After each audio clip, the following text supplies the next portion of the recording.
All right, we're back, and we have some special guests with us today, formed on the California coast. Today's guests, they've shared stages with rock royalty, including Eddie Vedder, the Foo Fighters, Red Hot Chili Peppers, Chevy Metal, The Hives, Jimmy Eat World, Infectious Grooves, and even 8-time world champion Stephanie Gilmore. Their new single, Emancipated, is out now, and they are heading to Huntington Beach, performing with Chevy Metal for Sundown Sets at the U.S. Open of Surfing on August 1st. Ladies and gentlemen, coming to us live from IC headquarters in San Clemente, Miles Elze on drums, Lawson Matthews on bass and vocals, and Bastian Evans on guitar and vocals. Together, they are the Alive. Gentlemen, thanks so much for coming on the lineup. Thanks so much for having us, man. Thanks for that hell of an intro. That was awesome. I feel like I nailed that. We can just it was beautiful.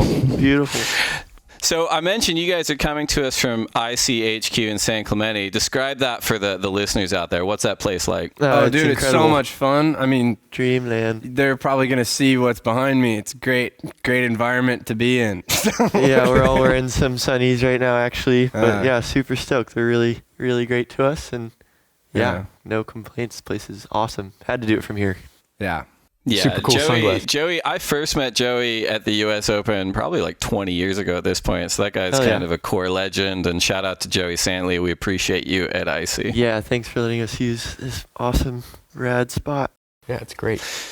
So we're recording. It's about a week out from your guys' Sundown Sets at the U.S. Open. Like, what does a week like this look like? I mean, obviously you're talking to goobers like me, but like, what else happens between now and you guys hitting the stage at the U.S. Open?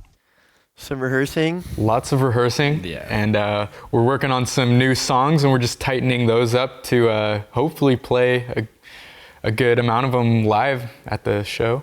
We've just been fine-tuning, like working on the live performance and really getting set for the next couple rounds of releases and trying to get as much music out there as possible ASAP. And started recently with our first song released in over a year, so that was great, and hoping to just kind of be banging out a single almost every month. We're stoked, now, at least. With somewhere like the U.S. Open at Huntington Beach, you guys have kind of toured like internationally at this point. How does it compare with some of the other gigs you guys have been in? We're excited. I've always wanted to play. I've attended a bunch of times and seen the comp there a bunch of times, and the BMX and skating is always cool to watch, and super excited to just go in general and watch some surfing. I mean, it's always great to play in SoCal because it's hometown for us and it's home turf. So it's always cool because a lot of family gets to pop out for it. A lot of friends, you know, it's always just a good community, especially with us being like around the surfing scene too.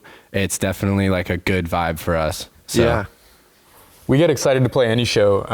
So that's also a good point. it's a bonus that we get to be a part of this cool event. Exactly.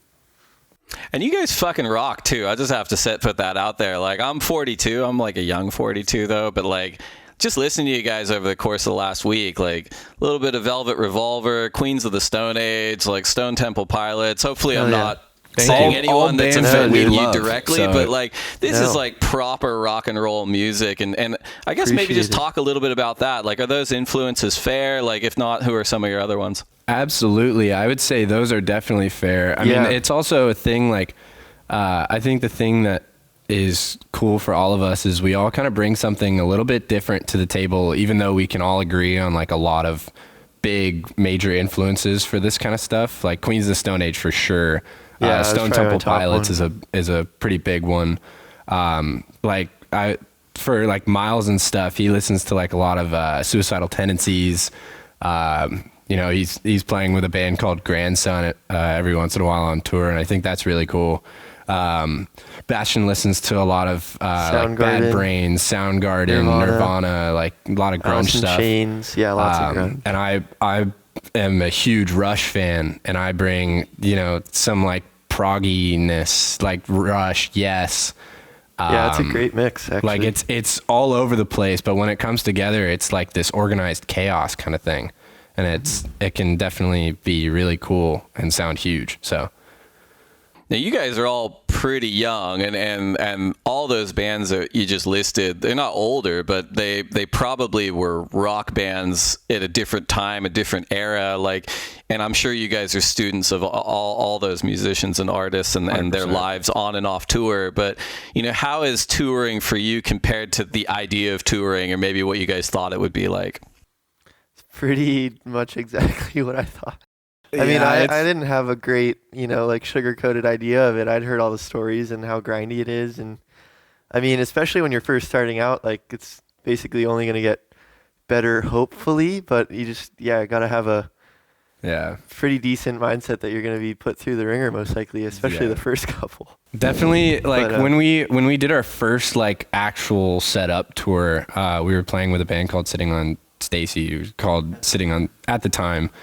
They changed their name to Sitting on Saturn, but we were doing 18 days on the road across North America, from Canada down through like parts of the East Coast and stuff. And then it was a proper minivan tour around the United States. It's like 5 shows a week, and we were playing Monday, Tuesday, Wednesday, Thursday, Friday, like every day of the week. Drives after each show, and the shows would end at like 11. Get to the hotel at like 1 in the morning, and then have to leave, pack up the car, and be leaving the hotel by 8 in the morning. But it's and so drive much straight fun, to the next show, and for sound check, great do time. the show, drive to the next hotel.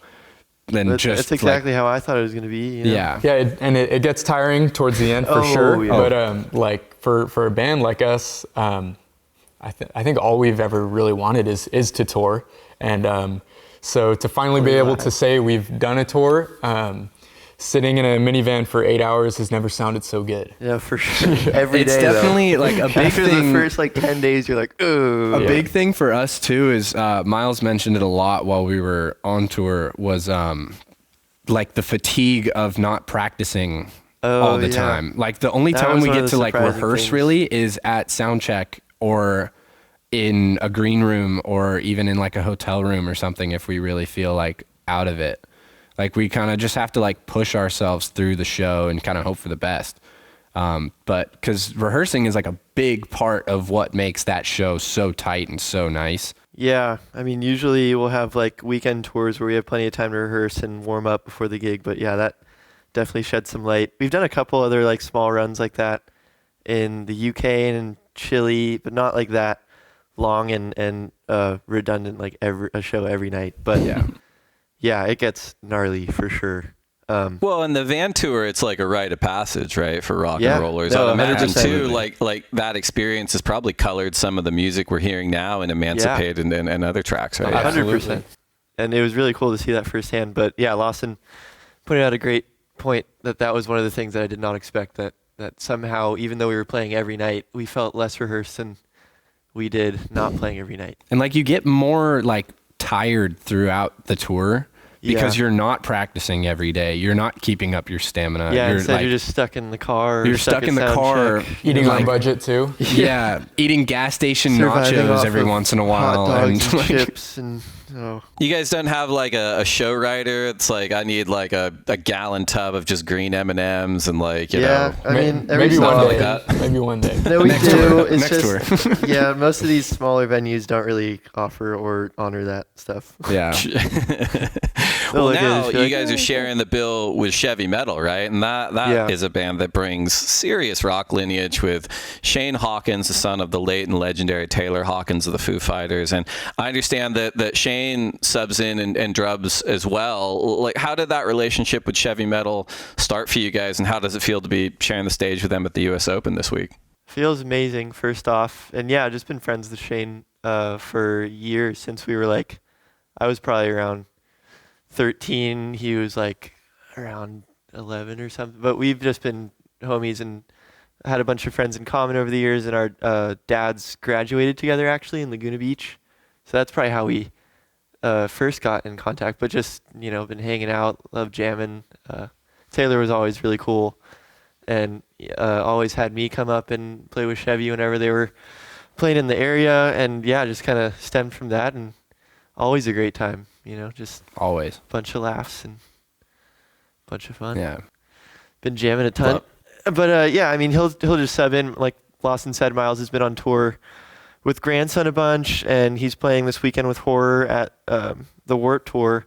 So whenever he's like busy and we're doing a smaller gig that we already committed to, or have to find a fill-in and change around, it's an easy option. Yeah. Awesome. When you guys think of kind of the vibe at Sundown Sets this week, you got the sun's dropping over the Pacific, you got boards are still dripping wet. Yeah. I don't want you guys to spoil it and give away the set list, but is there a particular live song that we can almost guarantee ourselves to hear? Oh, I don't want to spoil anything. We're definitely going to play some unreleased ones. You'll hear Emancipated. You'll hear Emancipated for sure. There we go. That's what we want to hear. Yeah, you'll definitely hear it. You'll hear our new single, Emancipated. Yeah, of course. We have to play it. We have to play it. Even as if we well didn't as want to, all the which other we songs that have really been do. released. So We're gonna play mostly original. I'm sure we'll throw maybe a cover or two in there to spice it up. Yeah, possibly. Yeah, Get the we've been messing energy around going, with some, but I don't know. Could some be stuff. fun. Maybe all originals. We'll see day of probably. We'll feel the vibe out. It's got to match the vibe, and that's when like the set really, takes shape. Yeah. it's gonna be fun though. That's for sure. Well, no, It's always fun. Yeah. So. It's definitely going to be fun. And tickets are available for Sundown Sets. You can catch the Alive on Friday, August 1st. We will put the link to tickets in our bio. We're going to take one quick break for a sponsor call, and then we will come back and we'll wrap out with the Alive some more. Don't go anywhere. All right, welcome back to the lineup. I am Dave Prodan, and I'm here with the Alive from IC Studios in San Clemente. That's Miles Elze on drums, Lawson Matthews on bass and vocals, and Bastian Evans on guitar and vocals. Guys, I'd love for the listeners just to get a little bit of background on how you got started in music. I think like so many elite level musicians, they start so young. You guys are already so young, and you're playing such mega shows. So just go around the room. How'd you get your start in music? At what age, and what kind of inspired you? I will start because I got the nod from Bastian, and my dad had a drum set in the garage, and when I was about 9 years old, I started taking interest in that thing, and I never stopped taking interest in it, and I started taking it more seriously as I got older, and I found it was one of the things that I quickly started to care about most in my life. And it just, that feeling has never stopped, and just started listening to bands and watching videos and kept playing, and sure enough, I found myself here years later. But I just started and never stopped, and I think that is what keeps me going too. Awesome. Am I next? You can go. I guess I'm next. I have to give a lot of credit to my dad as well, because I've always had guitars around the house. Like I'm the youngest of two, so my older brother, he now plays bass as well, and he's actually the reason I started playing bass, because I started when I was like 4 years old. I started piano lessons. Just because music was always interesting to me, and I was always air drumming or like doing something in the car with my dad on the way to preschool, listening to Rush. And so I started piano lessons, and then I started like just pounding on car seats, like just drumming every time, and it annoyed the crap out of my family. And so for my 9th birthday, they got me an electric drum set so they wouldn't hear me playing. And then that turned into me jamming with my dad, because my dad's a guitarist. And then my brother was like, I want to play bass. So he got a bass and we started jamming. And then one day I picked up a guitar and started just kind of figuring it out. And then I tried the same thing on bass, just kind of figuring it out. And I kind of just got myself to the point where I was like, I'm proficient enough to, if someone's playing drums, I can pick up a guitar, pick up a bass, and just kind of go for it. And so I did that, jamming with Bastian and Shane, and I picked up a bass, and I think that probably clicked for Bastian, and was like, oh, he could do this too, Yeah. It was actually, we were playing a show at Ocean Fest in Surf City, North Carolina. Yeah. And we had a sub drummer, and he was playing drums at the time, so he hopped up as a second guitarist, and that was the first time I'd heard him play guitar.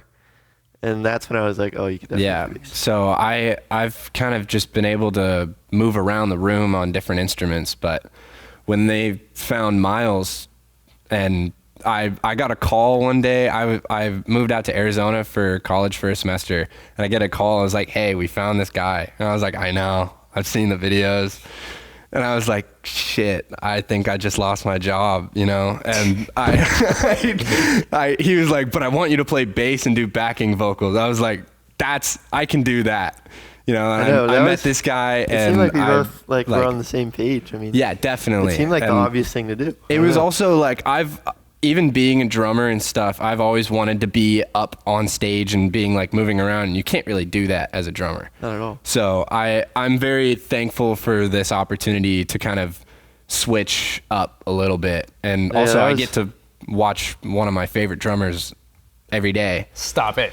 Me too. Lawson is a phenomenal drummer, by the way. Thank you. I appreciate that. To clear that up, he played in the band before I was in the band on drums, and then he switched to bass. Because he's better than me. So that's not what happened. That is true though. But no. So that's how I kind of came to where I'm at now. It's because I can do a lot of stuff. Versatile. He can do a lot of stuff great. So great at recording, producing, like engineering too. It's awesome. Yeah, appreciate it. We all and Bastian, what about you? You sort of the front man there.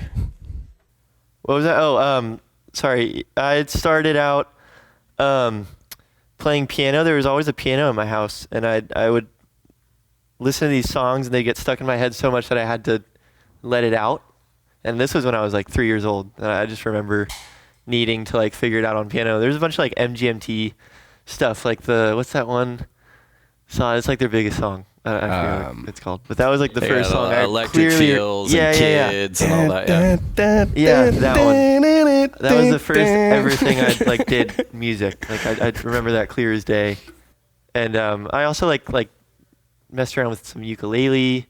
I think that's what got me into like the string thing. And then I got a guitar when I was 4 and like picked it up a little bit, probably got a little better, and then put it down until I was like 7. And I luckily had picked it up 2 weeks and was like so into it. I was like, I'm gonna be the next Jimi Hendrix. Like I couldn't like let go of it. I was like nonstop holding this guitar for 2 weeks straight.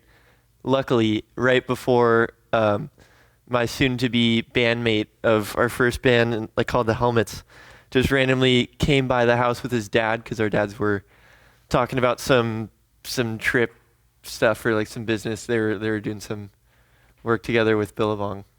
But yeah, and just ever since then been in a band and loved it. Just can't stop. It's the best thing ever. I don't know. It really is. Well, I mean, you guys are also talented too, and like this industry feels like it's kind of littered with one-off talent, not one-off, but like talented musicians in whatever their discipline is. But it's pretty rare for groups to kind of have that chemistry and for those musicians to find each other. It feels like you guys have found it at such a young age, which is pretty rad, right? Because it's not like a bad life to be a session musician, but it's like it's probably way more fun to have some colleagues that you get to travel around with and make music with. Oh yeah, absolutely. I think that's what cemented it for me too. Like realizing like not only this was super fun, but doing it with other friends too was next level. It was such a great time. I've done a lot of session work as well, and this band is I've always said it feels like home when I come back and get back into the jam room. Hell yeah. It definitely, I think, cool feeling. A lot of the chemistry that I would say comes from a massive amount of mutual respect for each other and like proficiency level on instruments and stuff. Like I like being a drummer at heart. Like I have absolutely like the most insane amount of respect for Miles, and being now a bass player, like I have a massive amount of respect for Bastian and what he can do on the guitar. That like I've always been inspired by any musician at any level, but to be surrounded with people who are better than me, it makes me like work harder, and I feel like that helps I mean, everyone kind of just like see that, like, I'm trying to get better at bass. And Miles is like, oh, I want to, somehow he finds a way to get better at drums. So it's super natural too. I mean, we've never like spoken about that, but I definitely agree it's with definitely that. like an unspoken mutual respect for each other. And I find that to be like a core feeling. Yeah. So. It shows. I mean, you guys mentioned MGMT before, and it's interesting you bring them up because, those couple of songs are not hugely reflective of who they were as a band. They were just sort of the ones that popped. Yeah. And then you listen to their catalog and it's like they're the same band the whole time, but like a couple of those songs were just a few degrees for sure to the right where the mainstream grabbed it. And I mean, you guys have already accomplished so much and you're so young.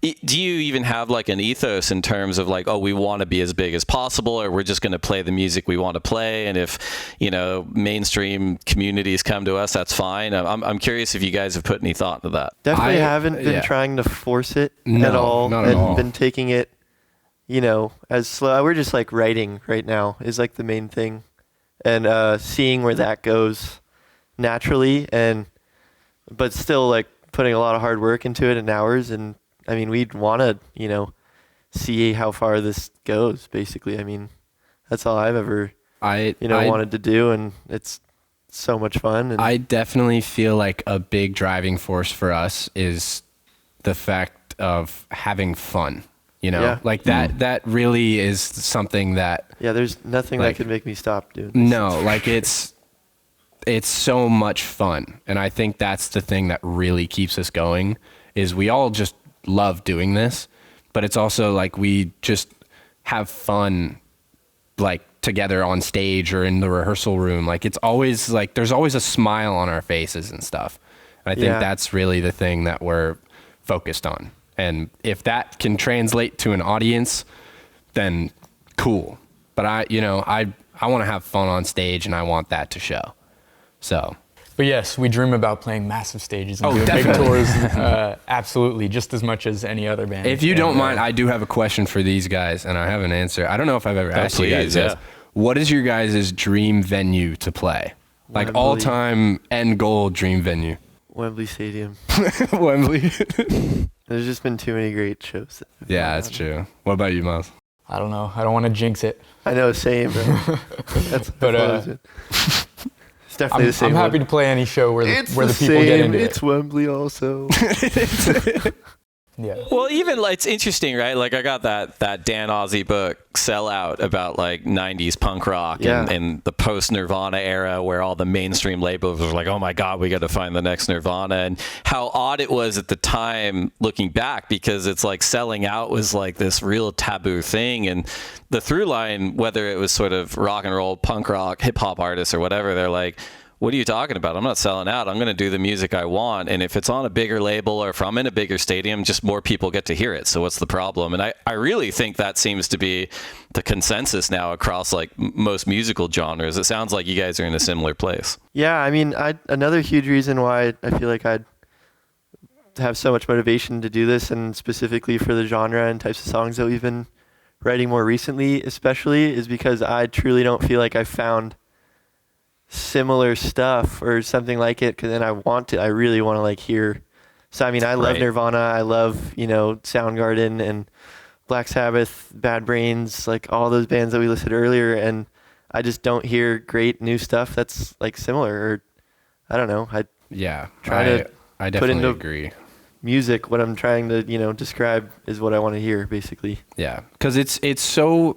I mean, it's very difficult to find something original these days. Like there's so much copy and paste out there, and it's like it's very hard to do that. But it's also something that there's not really a lot of people doing this kind of stuff right now. There's a lot of the classic straight up 70s rock going on. Like there's tons of bands doing that and kind of just getting on the wagon for that. But I really don't think I've found a lot, if any, like 90s, like early 90s, like grunge and punk kind of stuff, We might have to take a brief Pause. Sounds like there's some people walking down the stairs. Yeah, sorry. No, you guys are good. I just got one more question anyway. Okay, so let's we'll just get do through it. Yeah, let's do easy it. peasy. All right.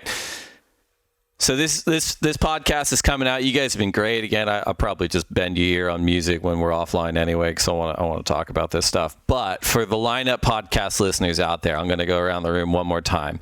One line to say this is why you should come to Sundown Sets and check out the Alive. Oh, Because why not? That's a good one. that's your line? Yeah. No, you got to go. Oh, shoot. The Chevy Metal. Chevy Metal, the Alive. Well, there's another reason to go. 2 reasons now.